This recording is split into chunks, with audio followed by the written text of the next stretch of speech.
Le nombre de vues enregistrées par un contenu, les partages, les likes ou les mentions j'aime et le flux de réactions suscitées en commentaire déterminent la notoriété des personnes les plus suivies sur Internet. Il est de plus en plus facile de laisser son estime être influencée par la vie des autres. Dans les réseaux sociaux, nous parlons de les amis de mes amis sont mes amis. Donc, vous comprenez que lorsque la personne publie une information, cela, c'est d'abord pour son identité numérique. Lui, d'abord, c'est pour son identité numérique. Quand il publie l'information, ce sont ses amis, il appelle ses amis à interagir. Donc, ça lui permet alors de créer une personnalité. Il se donne une réputation.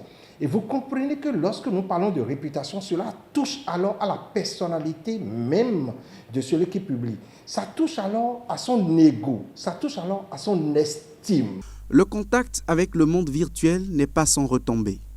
Des heures passées en ligne exposent les usagers à des contenus altérant la perception personnelle de diverses manières.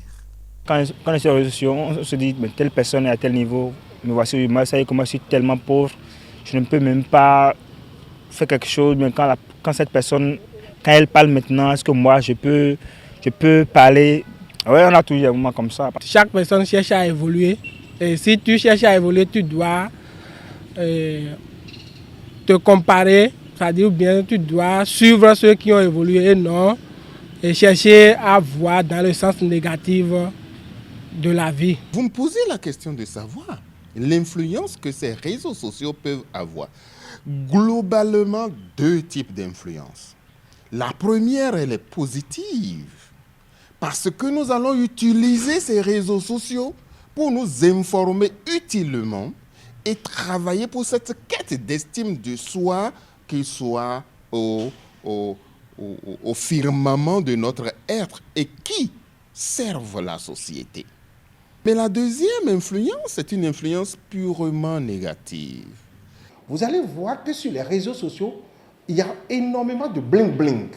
Énormément de personnes qui postent des photos, qui postent des vidéos où il est à Dubaï, des photos où il exhibe de l'argent, des photos où il est dans des coins les plus huppés. Et c'est peut-être un camarade à moi, c'est peut-être quelqu'un qui a mon âge, c'est quelqu'un peut-être que j'ai connu dans mon quartier. Alors on commence par se poser la question, qu'est-ce que moi je fous alors dans la vie? Ça veut dire que moi, je ne réussis pas. Ça veut dire que je n'ai pas pu réussir. Vous voyez, ça agit sur la personnalité de celui qui suit. Donc, les réseaux sociaux peuvent nous amener à construire correctement une très belle personnalité, mais peuvent nous amener à détruire l'estime que nous avons de nous-mêmes. Actif sur les réseaux sociaux depuis 3 ans, Teno n'est pas un novice dans les réalités du monde virtuel. Influenceur dans le domaine de la mode, il se trouve parfois confronté aux critiques des internautes. C'est quand même normal. C'est quand même normal que quand tu reçois des commentaires négatifs sur le travail que tu fais, ouais, c'est quelque chose ça prend du temps et de l'énergie, tu vois. Donc quand tu reçois des commentaires négatifs, ça blesse quand même, ça blesse. Mais le plus important, c'est de croire en ce que tu fais. Des commentaires négatifs, il y en aura toujours. Des commentaires positifs, il y en aura aussi.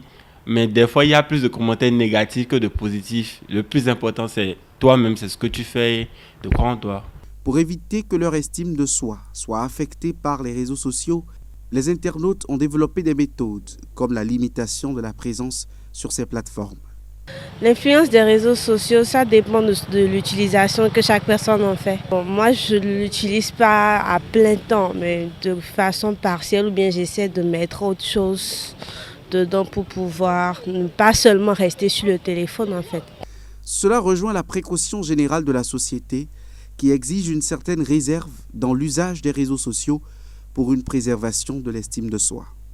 Tout ce qui reste, c'est comment on va vers ces réseaux sociaux, c'est qu'est-ce qu'on va y chercher, c'est qui sont les géniteurs, les personnes, les institutions qui nous tiennent par la main, qui communiquent avec nous, qui nous conseillent, afin que nous tirions le miel des réseaux sociaux et non le fiel des réseaux sociaux. Chaque utilisateur est donc libre d'orienter l'influence des réseaux sociaux sur la perception qu'il a de sa propre personne.